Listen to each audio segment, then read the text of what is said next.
इस वीडियो में हम लोग प्रश्नावली 1.3 के प्रश्नों को देखेंगे।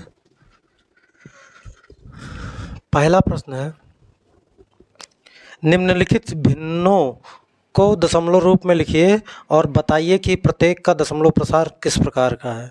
पहला सवाल है 36/100।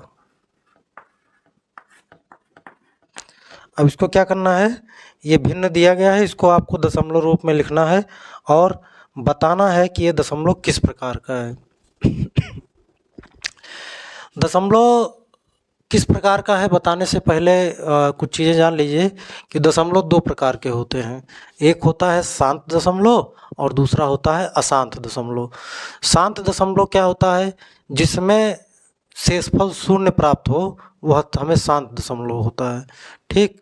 और जिसमें दशमलव शून्य प्राप्त नहीं होता है वहाँ पे अशांत दशमलव होता है, जिसको हम लोग अनवसानी दशमलव भी कहते हैं। अशांत दशमलव को हम लोग क्या कहते हैं, अनवसानी दशमलव भी कहते हैं। इसमें दो परिस्थितियाँ बनती हैं। जैसे जब हम विभाजन की क्रिया करते हैं, भाग देते हैं, तो क्या होता है कि भाग देते देते एक समय आता है कि शेषफल शून्य हो जाता है। जब शेषफल शून्य हो जाता है तो उस समय जो हमें दशमलव संख्या प्राप्त होती है भागफल के रूप में, उसे हम लोग शांत दशमलव कह देते हैं। लेकिन जब हम भाग की प्रक्रिया इस प्रकार करते जाते हैं कि शेषफल शून्य नहीं प्राप्त होता है तो उसे हम लोग क्या कहते हैं, अशांत दशमलव या अनवसानी दशमलव कहते हैं। लेकिन वहाँ पर भी ये दो प्रकार के होते हैं, अनवसानी दशमलव दो प्रकार के होते हैं। एक परिस्थिति तो ये बनती है कि भाग दे रहे हैं हम, शेषफल शून्य नहीं हो रहा है, लेकिन जो भागफल आ रहा है उसमें कुछ अंक ऐसे आते हैं जो फिर बाद में बार बार रिपीट करने लगते हैं। जैसे 0.333 या 0.37373737 या 0.374837483748 इस तरीके से, मतलब एक अंक, दो अंक, तीन अंक, चार अंक या कुछ अंकों का रिपीटेशन होने लगता है। तो इसे हम लोग क्या कहते हैं, अनवसानी आवर्ती दशमलव कहते हैं, ठीक। कुछ लोग पुनरावृत्ति दशमलव भी कहते हैं। आवृत्ति का मतलब क्या होता है, रिपीटेशन, एक ही अंक का बार बार आना, ठीक, या कुछ अंकों का बार बार दोहराव होता है, जब दो आता है तो उसे हम क्या कहते हैं, आवृत्ति। और कुछ परिस्थितियों में ऐसा भी होता है कि हमारा ना तो शेषफल शून्य होता है और ना तो हमारा भागफल में जो संख्याएं या अंक प्राप्त हो रहे हैं वो रिपीट नहीं होते हैं, तो उसे हम अनवसानी अनावृत्ति दशमलव कहते हैं, ठीक है। उसको अभी हम लोग पढ़ेंगे। तो आइए हम लोग इसमें पहला सवाल देखते हैं 36/100 को। तो 36/100 को हम लोग पहले दशमलव में बदलेंगे। तो दशमलव बदलने के लिए क्या करते हैं, हर से अंश में भाग दिया जाता है। वैसे तो यहाँ पर हर 100 है तो इसमें साफ साफ दिख रहा है कि 2 जीरो है, तो यहाँ पे दाहिने तरफ से 2 अंक पे दशमलव लग जाएगा। लेकिन फिर भी हम भाग की प्रक्रिया को पूरा करते हुए इस प्रश्न को हल करते हैं। तो 100 से हम भाग देंगे 36 में। अब 100 से 36 में भाग जाएगा, नहीं जाएगा। कितनी बार जाएगा, 0 बार जाएगा कह सकते हैं। इसके बाद जब 0 बार गया, नहीं दशमलव लगाएंगे। जब दशमलव लगाए हम तो हमको क्या प्राप्त हो गया, 360। इसको अभी हम दूसरे तरीके से भी समझाएंगे। 100 से अब हम भाग देंगे जब, तो 360 में भाग देना 3 बार जाएगा, तो ये हो गया 300। घटा दीजिए 0 6 0। फिर चूंकि दशमलव लग चुका है इसलिए यहाँ पे 0 आ गया। फिर से आपकी बार 6 बार, तो शेषफल 0। तो यहाँ पर हमको क्या मिला, दशमलव इसका 0.36, ठीक है। हाँ, दूसरा तरीका यह बताने वाला था ये कहाँ से दशमलव आ जाता है और कैसे 0 लग जाता है, ये सब चीज़ें कुछ लोगों को कन्फ्यूज़न होती है, तो हम ज़रा इस पर चर्चा कर लेते हैं। देखिए, जब किसी संख्या के बाद या पहले कहीं पर भी कोई दशमलव ना हो, इसका मतलब क्या है, उस संख्या में दशमलव बाद में है, ठीक। दशमलव बाद में है यानी अब इसके बाद चाहे जितना 0 लगा लीजिए कोई फर्क नहीं पड़ता है। अब देखिए अब हमें भाग देना है 100 से, तो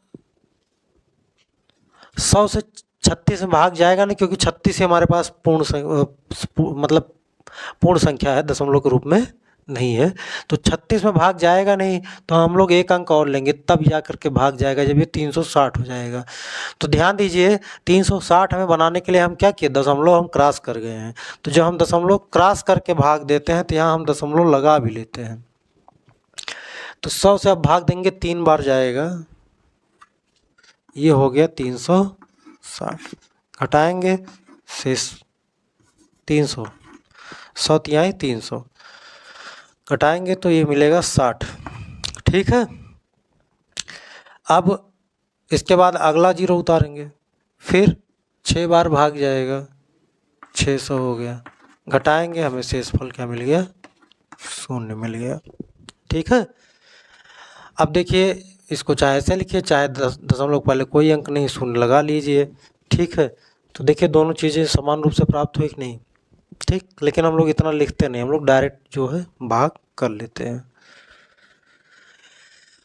कुछ लोग इसको जो है तरीका गलत मानते हैं कि कहाँ से ये जीरो आ गया दशमलव लगाने के बाद। आप वहाँ पर उनको संतुष्ट करने के लिए इसी भाग को इस तरीके से भी कर सकते हैं।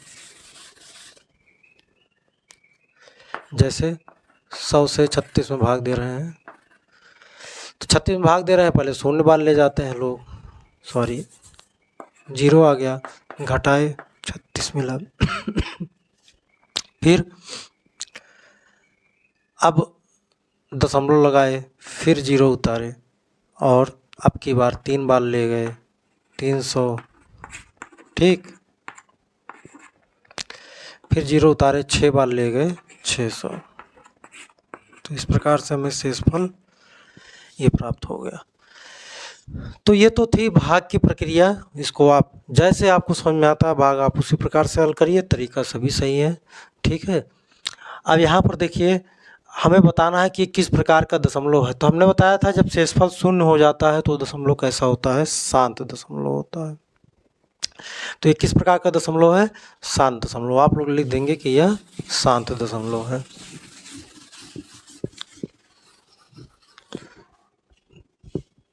दूसरा सवाल देखते हैं, 1/11। 1/11। अब हम लोग 11 से 1 में भाग देंगे, तो 1 में भाग जाएगा नहीं, दशमलव बार ले जाएंगे, दशमलव लगाएंगे यहाँ पे, तो ये 0 हो जाएगा। भाग तो अब भी नहीं जाने वाला है, तो फिर एक बार 0 लगाएंगे यहाँ पर, फिर एक 0 और आ जाएगा यहाँ पे। या इसको आप फिर देखिए, इस तरीके से भी आप लोग कर सकते हैं कि 11 से 1 में भाग दीजिए, 0 बार गया। ठीक, यहाँ पर 1 आया, फिर आप दशमलव लगाए, फिर यहाँ 0 आ गया। अभी भी 11 से 10 में भाग नहीं जाएगा, तो 0 बार ले जाएंगे। जब 0 बार ले जाएंगे तो एक 0 और आ जाएगा, फिर 11 9 में 99। घटा दीजिए, यहाँ पर क्या आ गया, 1 0 0, फिर एक 0 आ गया। 11 से 10 में फिर भाग नहीं जाएगा, 0 बार जाएगा। फिर यहाँ पे 11 9 में 99, फिर यहाँ पे क्या हो जाएगा, 1, फिर यहाँ पे 0 आया, फिर 11 से 10 में भाग नहीं जाएगा, 0 बार जाएगा, और अब फिर 11 9 में 99। तो आप देख रहे हैं ये क्या है, ये रिमाइंडर हमारा 0 होने वाला नहीं है। ऐसे ही हमारे पास शेषफल लगातार आता रहेगा और यह प्रक्रिया ऐसे ही दोहराती जाएगी। तो हमें इसको दशमलव में प्राप्त क्या हो रहा है, 0.090909, कुछ इस तरीके की। अब यहाँ पे देखिए, चूँकि शेषफल हमारा 0 नहीं हो रहा है, तो इसलिए ये अशांत दशमलव या अनवसानी दशमलव हो गया। उसके बाद देखिए 09 का जो है रिपीटेशन हो रहा है, 0 और 9 बार बार दोहरा रहा है, इसलिए ये क्या हो गया, अनवसानी आवृत्ति दशमलव हो गया। ठीक, अब इसको आप लोग इस तरीके से भी लिख सकते हैं, जो संख्या रिपीट होती है उसके ऊपर हम बार लगा देते हैं शॉर्ट में लिखने के लिए। अब इसका मतलब क्या हो गया, इन दोनों के ऊपर बार लग गया, इसका मतलब 0 9 0 9 0 9 0 9 अनंत तक ऐसे आते रहेंगे, कभी ख़त्म नहीं होंगे।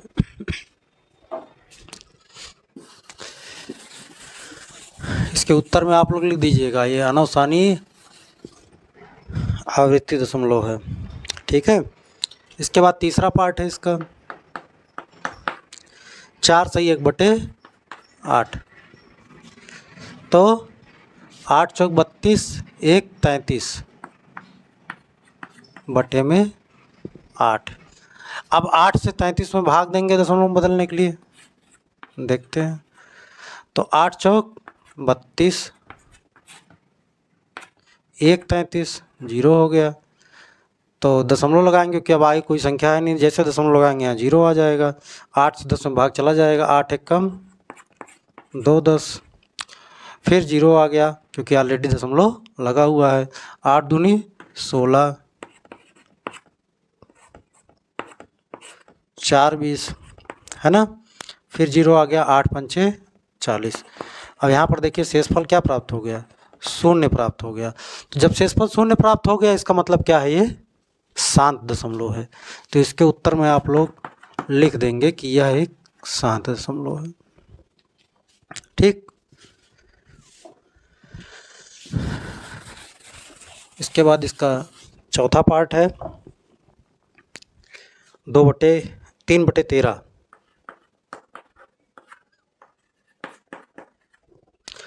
13 से 3 में भाग देंगे, 0 बार जाएगा, दशमलव लगाएंगे, 1 0 आ गया।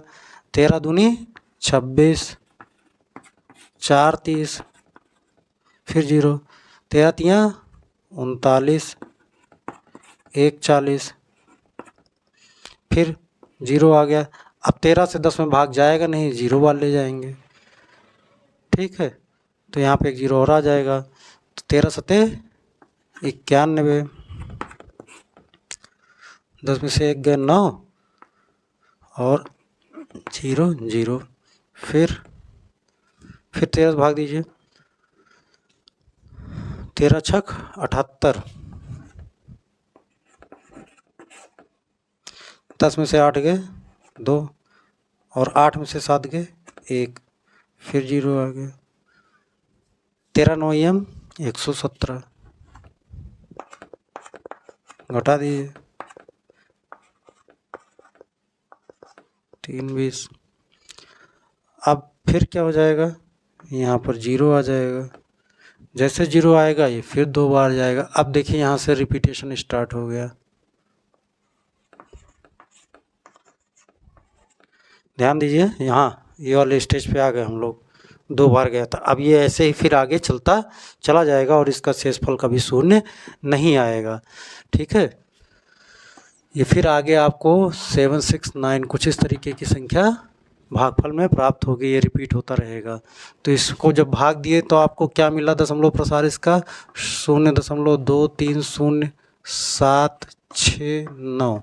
उसके बाद रिपीट हो रहा है तो इसके ऊपर हम बार लगा देंगे और यही हमारा भागफल हो जाएगा, इसका दशमलव रूप हो जाएगा। ठीक, तो इसका मतलब क्या हुआ, चूँकि ये शेषफल 0 नहीं प्राप्त हो रहा है इसलिए अनवसानी हो गया। फिर संख्याओं का जो है भागफल में रिपीटेशन हो रहा है इसलिए अनवसानी आवृत्ति दशमलव हो गया।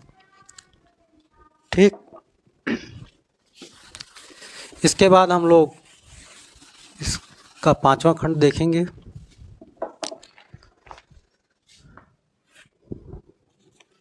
दो बटे 11,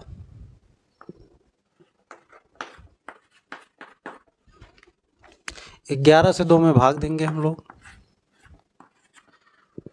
तो 0 बार गया, दशमलव लगाए 0, 11 1 कम 11, 9 20, ठीक, 0, 11 8 88, 2 90, 20, 11 1 कम 11, 9 20, 0, फिर 11 8 88। तो आप क्या देख रहे हैं, ये रिपीट होना शुरू हो गया है। अब ये 0.18181818 ऐसे आता चला जाएगा और शेषफल हमारा कभी 0 नहीं होगा, इसलिए ये भी क्या हो गया, अनवसानी आवृत्ति दशमलव हो गया। ठीक है, इसको आप 0.18 बार भी लिख सकते हैं। उत्तर में लिख देंगे कि यह एक अनावसानीय आवृत्ति दशमलव है।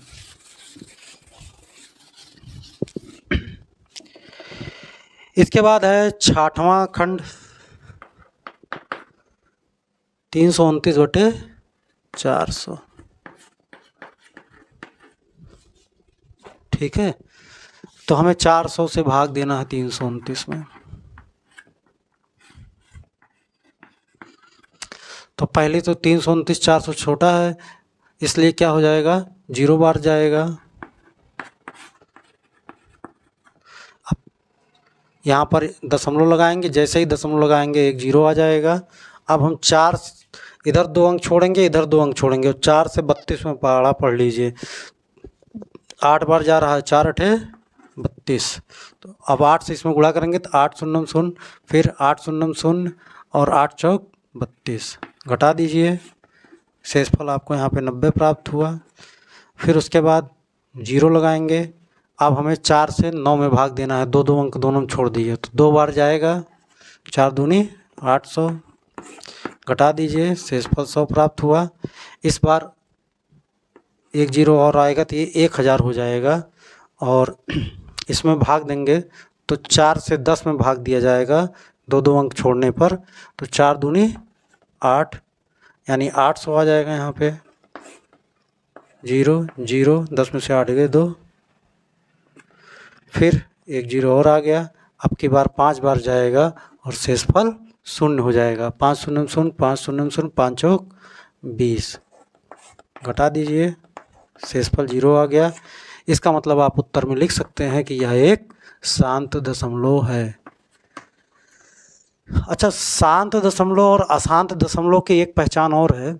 अगर हर में 2 और 5 का गुणनखंड है तो वह संख्या जो है दशमलव जो प्राप्त होगी वह हमेशा शांत दशमलव प्राप्त होगी, अगर उसके हर में 2 और 5 का गुणनखंड है तो।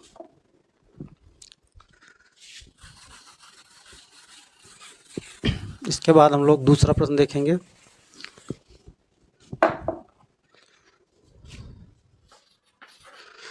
दूसरे प्रश्न में देखिए, आप जानते हैं कि 1/7 बराबर 0.142857 142857 बार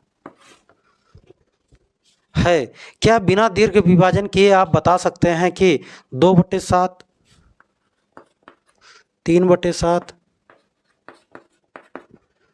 4/7, 5/7 और 6/7 के दशमलव प्रसार क्या है? यदि हाँ तो कैसे? ठीक है,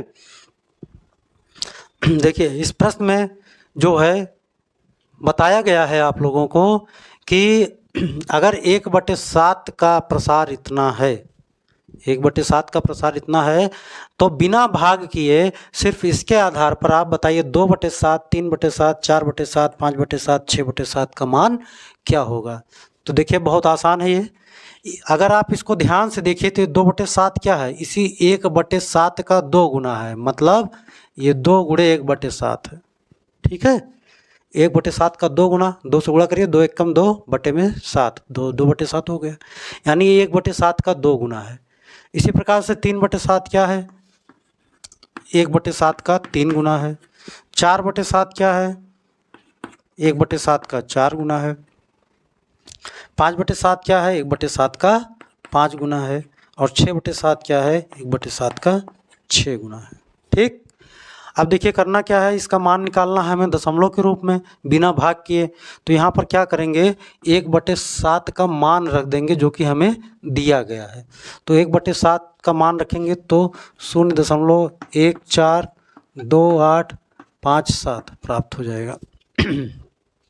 देख रहे हैं, जो कि बार के साथ में है। तो अब करना क्या है, 2 से आपको इसमें गुणा कर देना है, जो आएगा वही 2/7 का दशमलव रूप होगा, जो कि हमें ज्ञात करना था। ठीक, तो 2 से गुणा करेंगे, इकाई की तरफ से गुणा किया जाता है, तो 2 सते 14 के 4 हासिल 1, 2 पंचे 10, 1 11, 11 के 1 हासिल 1, 2 अठे 16 1 17, 17 के 7 हासिल 1, 2 दूनी 4 1 5, 2 चौक 8 और 2 एकम 2, 2 शून्य 0। तो ये क्या हो गया, बार था, बार लगा रहेगा, ये इसका 2/7 का दशमलव रूप हो गया। ठीक है, इसी प्रकार से 3/7 का मान निकालना है तो 3 से गुणा कर देंगे 1/7 के जो भागफल दिए गए हैं उसमें। देखिए 3 सते 21 के 1 हासिल 2, 3 पचे 15, 2 17 के 7 हासिल 1, 3 अठे 16 1 17, 17 के 7 हासिल 1, 3 दूनी 6 1 7,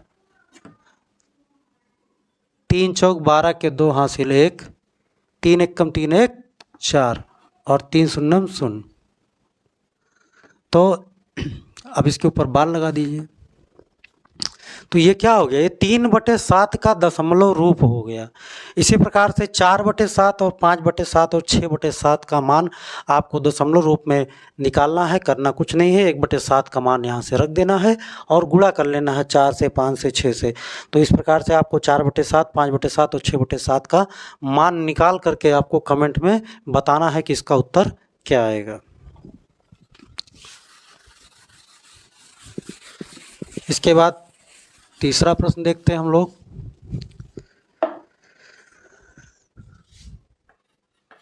तीसरे प्रश्न में दिया गया है कि निम्नलिखित को p/q के रूप में व्यक्त कीजिए जहां p और q पूर्णांक है। तीसरे का पहला जो है दिया गया है 0.6 बार। ठीक है, अब हमें इसे भिन्न के रूप में बदलना है। इसके पहले हम लोगों ने क्या किया, दशमलव को भिन्न के रूप में बदला था और इस प्रश्न में हमें भिन्न को दशमलव के रूप में बदलना है। तो क्या करेंगे, इसको क्या लिख सकते हो, 0.6 बार का मतलब क्या हो गया, 6 6 6। तो हम मान लेते हैं कि ये जो संख्या है वो क्या है, सॉरी, इसका जो भिन्न रूप है यानी p/q के रूप में जिसमें हमें लिखना है वो क्या है, x है। तो हमने मान लिया x बराबर, माना x बराबर इतना। ये हो गया आपका समीकरण 1। और ध्यान दीजिए, अब हम क्या करेंगे, जितने अंक का रिपीटेशन होता है उतने ही, मतलब अगर जैसे एक अंक का रिपीटेशन हो रहा है, यहाँ पे क्या है 6 6 6 6 रिपीट हो रहा है, तो हम लोग इसमें 10 से गुणा कर लेंगे दोनों पक्षों में। ठीक है, और अगर यहाँ पर 2 अंकों का रिपीटेशन हो रहा हो तो मान लीजिए 6 2 6 2 या 6 3 6 4 6 5 6 7, कुछ भी इस तरीके से 6 7 6 7 6 7 6 7 इस तरीके से रिपीटेशन हो रहा होता तो हम लोग क्या करते, 100 से गुणा करते। मान लीजिए 6 7 2 6 7 2 6 7 2 6 7 2 इस तरीके से रिपीटेशन हो रहा होता तो 3 अंक का रिपीटेशन हो रहा है, वहाँ पर 1000 से गुणा करते। तो यहाँ पर हम क्या करेंगे, दोनों पक्ष में x 10 से गुणा कर लेंगे। तो जब 10 से गुणा करेंगे ये 10x हो गया और यहाँ पर गुणा होगा तो 0.1 अंक खिसक जाएगा दाहिनी तरफ, तो ये हो जाएगा 6.666। और ये बन गया समीकरण नंबर 2। यहाँ लिख दीजिएगा समीकरण 1 के दोनों पक्षों में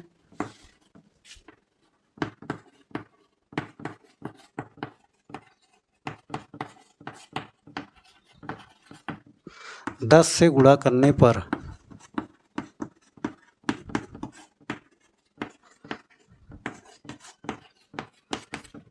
ठीक है। अब क्या करेंगे, देखिए समीकरण 2 में से समीकरण नंबर 1 को हटा दीजिए। समीकरण 2 से समीकरण 1 को घटाने पर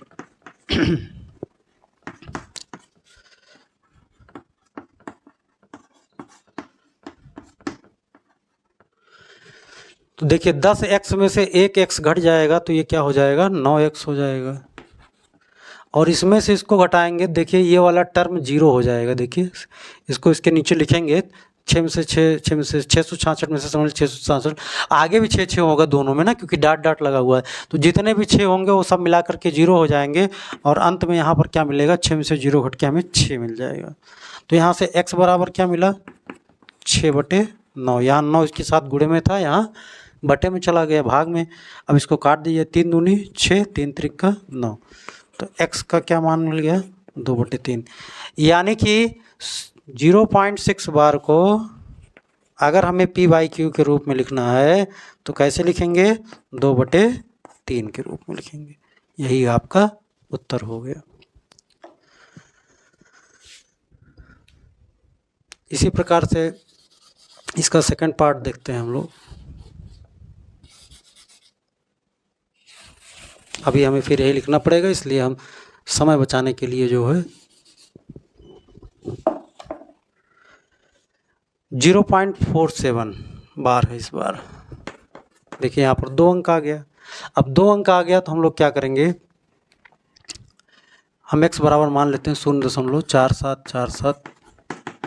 ठीक, इसके बाद अब की बार हम समीकरण के दोनों 2 अंक रिपीट हो रहा ना, तो 2 अंक रिपीट हो रहा, तो इसका मतलब की बार हम 100 से गुणा करेंगे दोनों पक्षों में। तो ये हो गया आपका 100x, और यहाँ पर 100 से गुणा होगा 0.2 अंक खिसक जाएगा, तो ये हो जाएगा 47.4747। ठीक है भाई, इसके आगे भी 4-7 रहा होगा, आप लोग ये कंफ्यूज मत होइए कि दशमलव यहाँ चला आया तो अब केवल 4-7 ही बचा। इसके आगे भी डाट डाट लगने में 4-7 होगा, इसलिए हमने लिख लिया, क्योंकि अभी हम घटाएंगे तो ये हमारा 0 दिखना चाहिए। ठीक, अब देखो यहाँ पर समीकरण 1 के दोनों पक्षों में हमने 100 से गुणा कर लिया, तो हमें ये प्राप्त हो गया। अब 2 में से 1 को घटाएंगे, 100x में से 1x जो है माइनस हो जाएगा, तो हमारे पास क्या बचेगा 99x। और यहाँ पर देखिए दशमलव के बाद वाला सब 0 हो जाएगा, यहाँ पर क्या बचेगा 47। तो आपको x का क्या मान मिला 47/99। यानी कि आप 0.47 बार को क्या लिख सकते हो 47/99। यही आपका उत्तर हो गया। ठीक है, ये तीसरे का था, दूसरा पार्ट था, ये तीसरे का दूसरा पार्ट। इसके बाद हम लोग तीसरे का तीसरा पार्ट देखेंगे।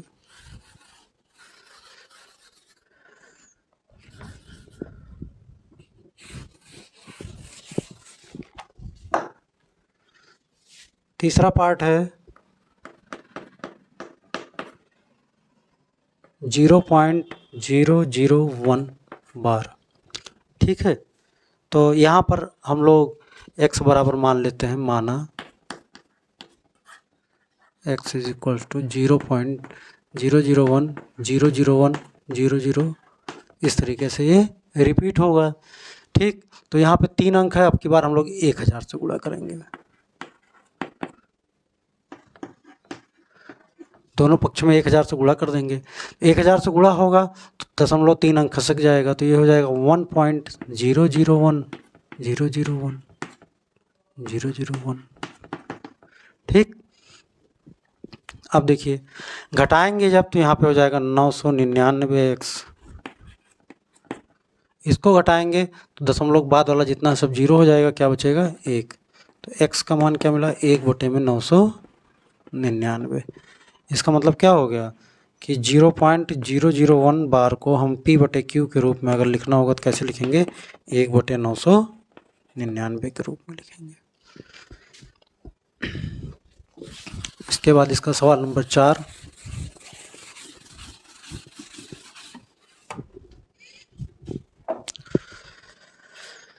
सवाल नंबर 4 है 0.999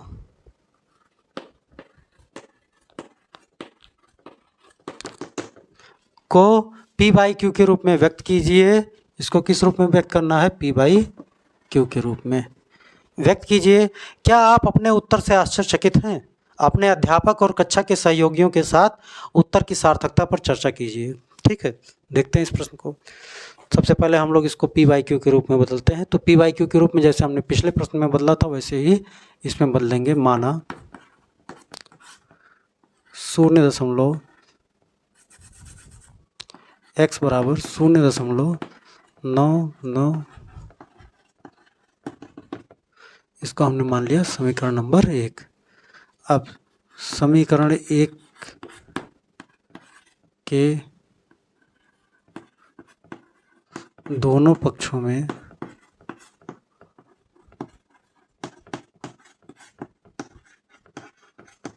क्या करना है, एक ही अंक का रिपीटेशन बार बार हो रहा है, 9 9 9 9, तो 10 से हम गुणा कर देंगे, 10 से गुणा करने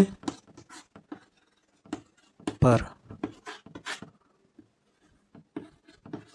क्या प्राप्त होगा, ये हो जाएगा आपका 10x बराबर 9.99। ठीक है। अच्छा, अब क्या करेंगे, समीकरण 2 से 1 को घटा देंगे, तो 2 में से 1 को घटाएंगे तो 10x ऋण x यानी 9x हो गया। इसको घटाएंगे तो यहाँ पे सिर्फ 9 बचेगा, तो x बराबर क्या मिल गया, 9/9 यानी x बराबर हमको क्या मिल गया, 1, यानी कि 0.999 किसके बराबर है,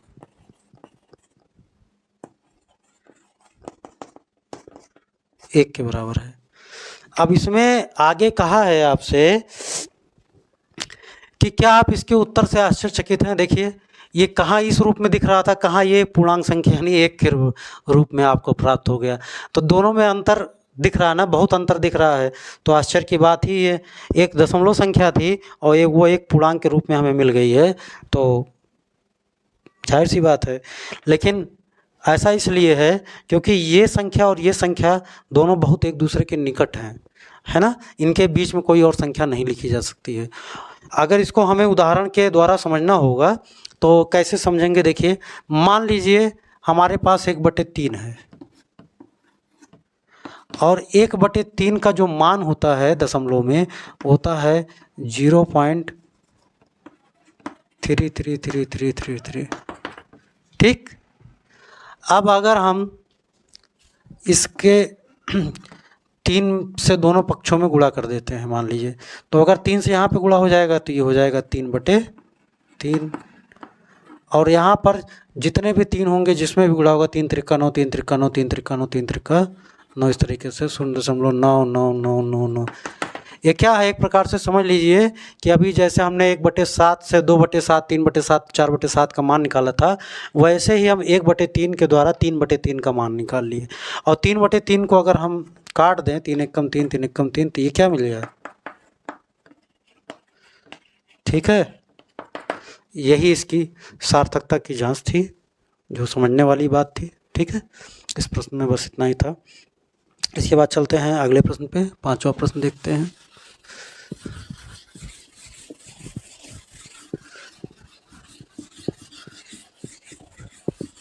पांचवा प्रश्न दिया है आप लोगों को, निम्नलिखित को P/Q के रूप में प्रदर्शित कीजिए। -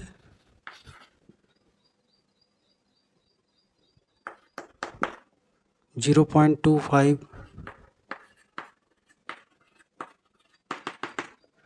ठीक, इसको आपको क्या करना है, P/Q के रूप में प्रदर्शित करना है। तो हम मान लेते हैं, माना x बराबर 0.255555 सेकंड नंबर। अब आप ध्यान दीजिए, हमने कहा था कितने से गुणा किया जाता है, जितने, अगर 1 अंक का रिपीटेशन हो रहा है तो दहाई से, 2 अंक का रिपीटेशन हो रहा है तो सैकड़ा से, 3 अंक का रिपीटेशन हो रहा है तो 1000 से, कुछ इस तरीके से दोनों पक्षों में गुणा करते हैं हम। ठीक है, तो यहाँ पर देखिए एक ही अंक 5 का रिपीटेशन बार बार हो रहा है, 2 का रिपीटेशन नहीं हो रहा है, 5 का रिपीटेशन केवल हो रहा है। तो हम लोग क्या करेंगे, 1 अंक यानी 10 से गुणा करेंगे, तो दोनों पक्षों में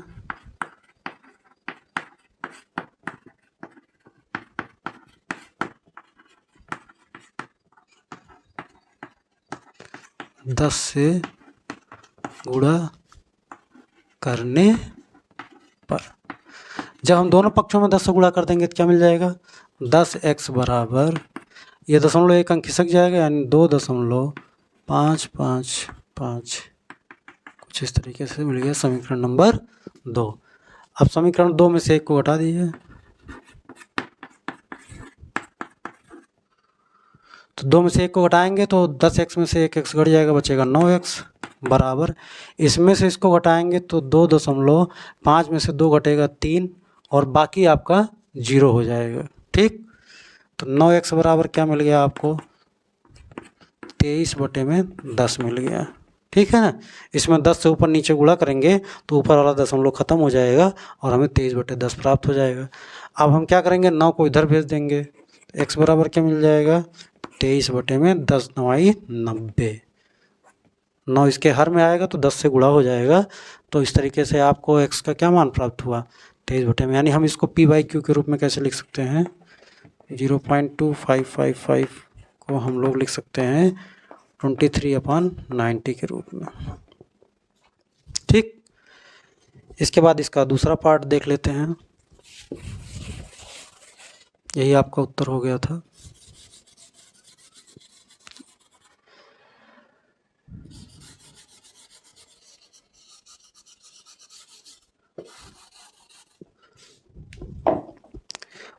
पांचवें का दूसरा पार्ट दिया गया है 0.123 बार, 123 बार। ठीक, तो इसका क्या मतलब हो गया, 0.12333333 कुछ इस तरीके से मिलेगा। तो इस बार भी एक ही अंक का रिपीटेशन हो रहा, तो दोनों पक्षों में 10 से ही गुणा किया जाएगा। तो 10x बराबर क्या मिल गया, 1.2333। ठीक, 2 में से 1 को घटाएंगे तो 10x में से 1x घटेगा तो यहाँ पे आ जाएगा 9x बराबर, इसमें से घटाएंगे इसको तो 1.2 में से 1 घटेगा तो 1 आएगा, और 3 में से 2 घटेगा तो फिर 1 आएगा, और उसके बाद वाला जितना भी है 3 3 3 3 सब 0 हो जाएगा। तो 0 लिखने की आवश्यकता नहीं है। तो x बराबर क्या हो गया, 1.11 बटे में, या बटे में अभी ना लिखिए, इसको हम लोग पहले इसका दशमलव हटा लेते हैं। तो 2 अंक पे दशमलव है तो ऊपर नीचे 100 से गुणा करेंगे तो ये हो जाएगा 111/100। अब 9 को इधर भेज दीजिए तो x बराबर क्या हो गया, 111/900। अब ये देखिए 3 से कट रहा है तो इसको काट देंगे, 3 त्रिक 9, 2 11 21, 3 सते 21, फिर यहाँ पे 3 त्रिक 9, 3 शून्य 0 3 शून्य 0, तो ये क्या मिला आपको, 37/300। ठीक है, इसका मतलब हम 0.13123 बार को क्या लिख सकते हैं, बार को लिख सकते हैं 37/300। ठीक है, ये आपका उत्तर हो गया पांचवें का दूसरा।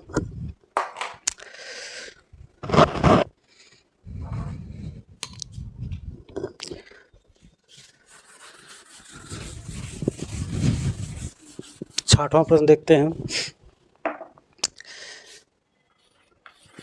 1/17 के दशमलव प्रसार में 1/17 के दशमलव प्रसार में अंकों के पुनरावृत्ति खंड में अंकों की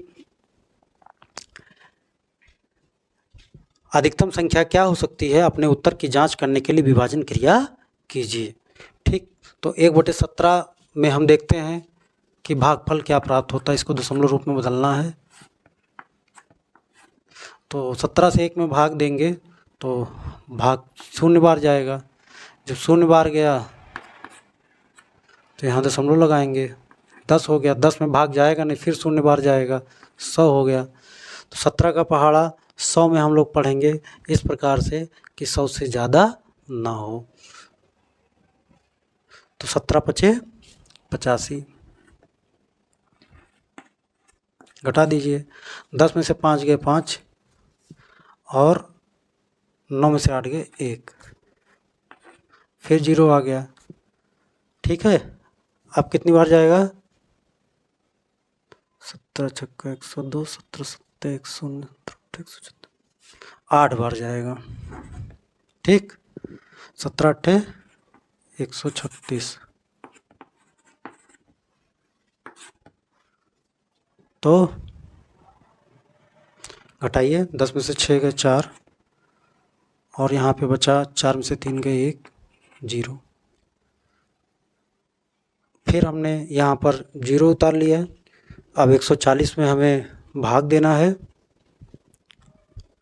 तो कितनी बार जाएगा, फिर 8 ही बार जाएगा, 17 अट्ठे 136, 10 में से 6 गए 4,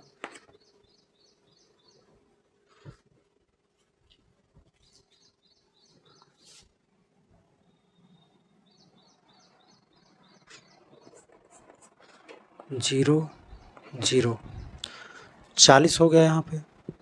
अब देखिए 17 दूनी 34 दो बार गया, 6 40, 17 तिया 51,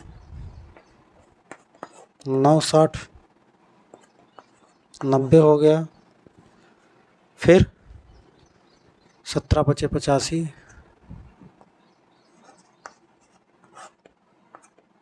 5 90, फिर ये हो गया 50। अब यहाँ पे हम 50 लिख रहे हैं आगे भाग देने के लिए, तो 50 में भाग देंगे तो 17 दूनी 34, 50 में से हमें 34 को हटाना है, तो 10 में से 4 गए 6, यहाँ पर 4 में से 3 गए 1, फिर 0 आ गया, 160 हो गया। अब 17 9 में 153, 153 7 160, ठीक 70 हो गया। 70 में भाग देंगे तो 17 चौका 68,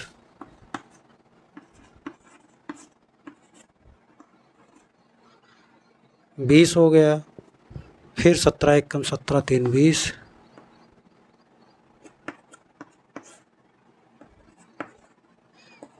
फिर 17 दूनी 34 ज़्यादा हो जाएगा, फिर एक ही बार जाएगा। 10 में से 7 गए 3 और 2 में से 1 गए 1, 13 हो गया, ठीक है। अब 130 हो जाएगा ये, 130 में भाग देंगे तो 17 7 119, घटाएंगे तो 10 में से 9 गए 1, 2 में से 1 गए 1, 11 मिला। अब 11 में हम क्या भाग देंगे, 110 हो जाएगा, ये 0 उतरेगा। अब 17 का पहाड़ा पढ़ेंगे तो 17 पचे 85, 17 छक्का 102, 6 बार गया, 8 आएगा यहाँ पर, फिर 80 हो गया ये। अब 17 चौका 68, 17 पचे 85, 4 बार जाएगा,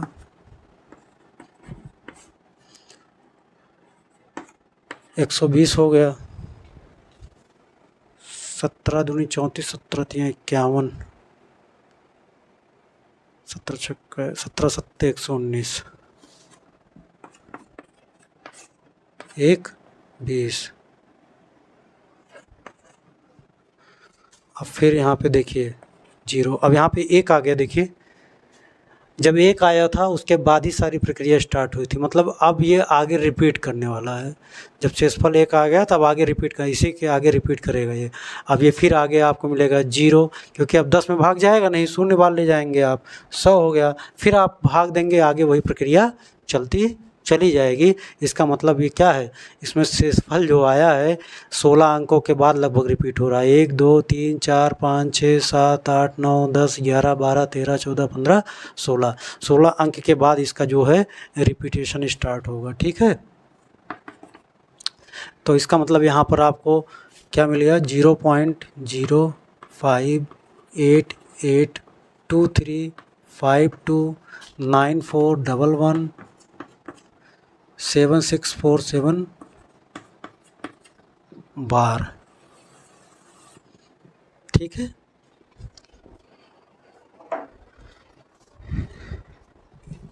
इसके बाद अगला प्रश्न देखते हैं, प्रश्न संख्या 7 को।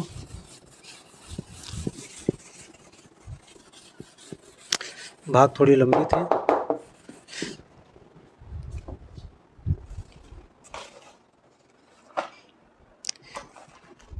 प्रश्न संख्या 7 है कि P बटे Q की रूप की परिमेय संख्याओं के अनेक उदाहरण लीजिए जहां P और Q पूर्णांक है, जिनका एक के अतिरिक्त अन्य कोई उभयनिष्ठ गुणनखंड नहीं है और जिसका शांत दशमलव निरूपण है। क्या आप यह अनुमान लगा सकते हैं कि Q का कौन सा गुण अवश्य संतुष्ट होना चाहिए, ठीक है। तो देख लेते हैं। तो P बाई Q के रूप में हमें शांत दशमलव की ऐसी संख्याएं चाहिए, कुछ भी ले लीजिए, 2/10 ले लीजिए आप, 4/5 ले लीजिए और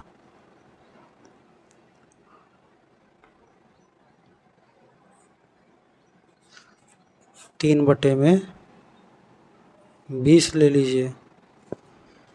अब देखिए क्या है, p/q के रूप में है और शांत दशमलव है, भाग दीजिए आप। तो यहाँ पर इसको दशमलव रूप में बदलेंगे तो ये हो जाएगा 0.2 हो जाएगा, एक अंक पे दशमलव लग जाएगा। यहाँ पर देखिए भाग देंगे तो 0.8 मिलेगा, 5×8 = 40, दशमलव लगेगा तो 40 हो जाएगा, 5 से भाग देंगे 8। यहाँ पर देखेंगे अगर तो हमें भाग देना है 20 से 3 में भाग देना है, यहाँ के ऊपर इसको बदल लेते हैं।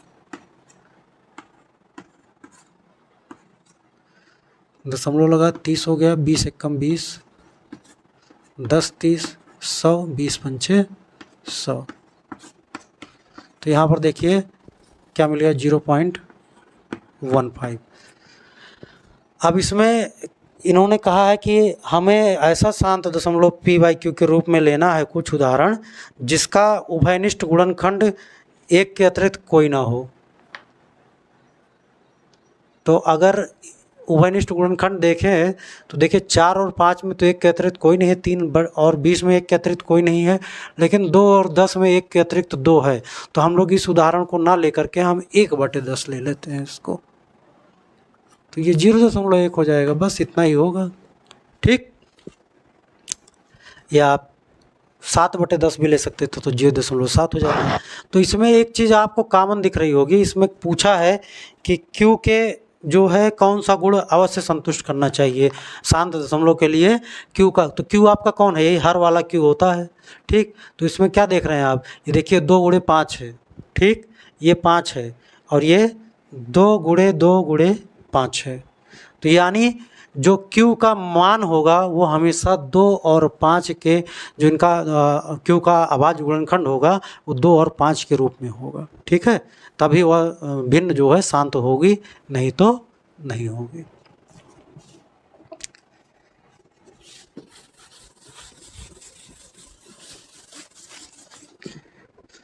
आठवां प्रश्न देखिए,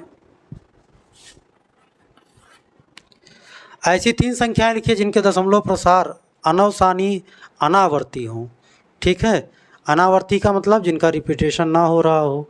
तो 3 दशमलव प्रसार इस प्रकार से लिख लेते हैं, देखिए 0.01 001 00001 00001, मतलब पहले 1 0, फिर 2 0, फिर 3 0, फिर 4 0। ठीक, अब एक और लिखना है तो इसी का 2 गुना कर दीजिए।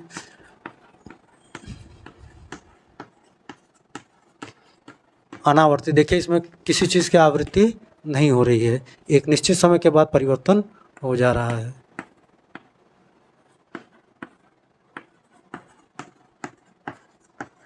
जब भी इस तरीके का आए प्रश्न तो आप इस तरीके से इसको लिख सकते हैं। ठीक, यही आपका उत्तर हो गया। 9वां प्रश्न देखिए, परिमेय संख्याओं 5/7 और 9/11 के बीच की 3 अलग अलग अपरिमेय संख्याएं ज्ञात कीजिए।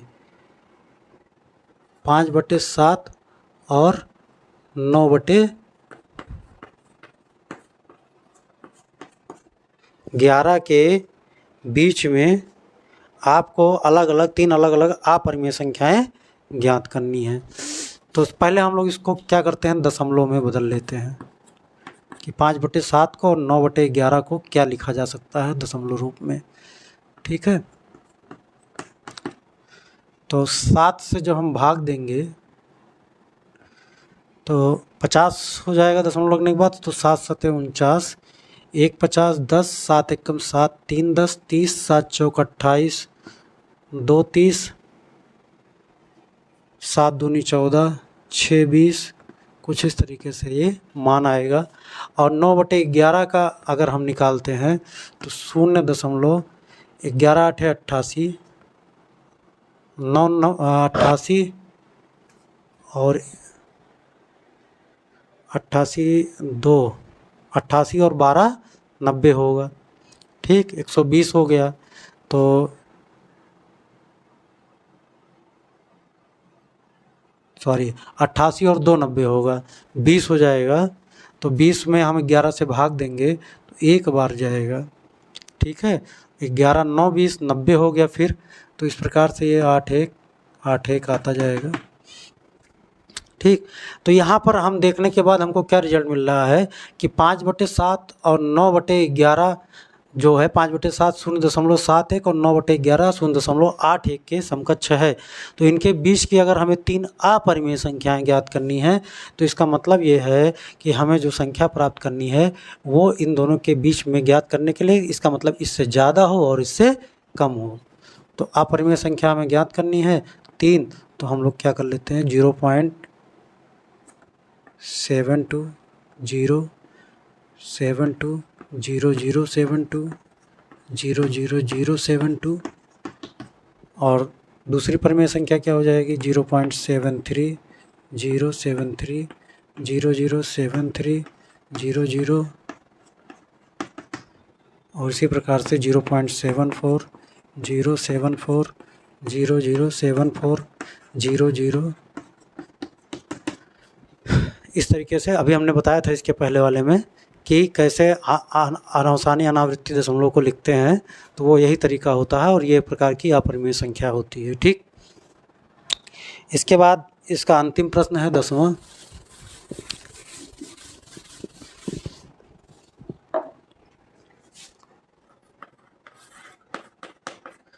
प्रश्न में कहा है बताइए कि निम्नलिखित संख्याओं में कौन कौन संख्याएं परिमेय हैं और कौन कौन सी संख्याएं अपरिमेय हैं। तो इसका पहला है √23, तो ये भैया अपरिमेय है। क्या है, क्यों है?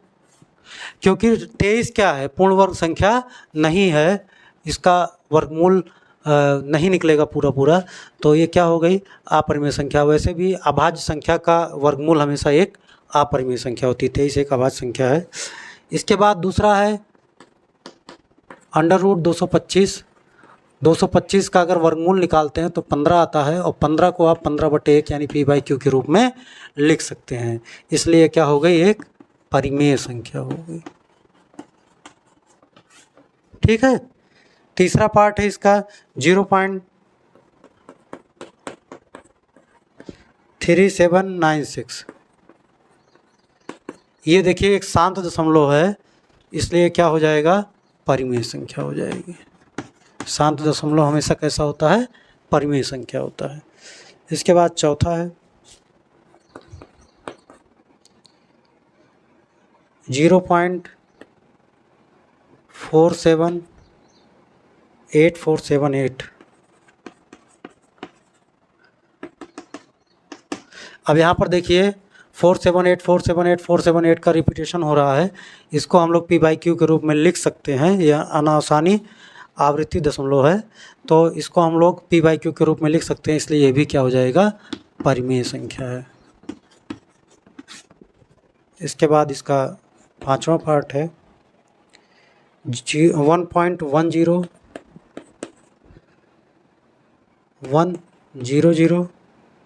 1। ध्यान दीजिए ये क्या है, ये अपरिमेय संख्या का उदाहरण अभी हमने इसके पहले पढ़ा इसको। ठीक है, क्योंकि ये क्या है अनावृत्ति दशमलव है, तो ये क्या हो जाएगा अपरिमेय हो जाएगा। इस प्रश्नावली में इतना ही था, ये प्रश्नावली समाप्त हुई। अगले वीडियो में हम लोग प्रश्नावली 1.4 पढ़ेंगे। धन्यवाद।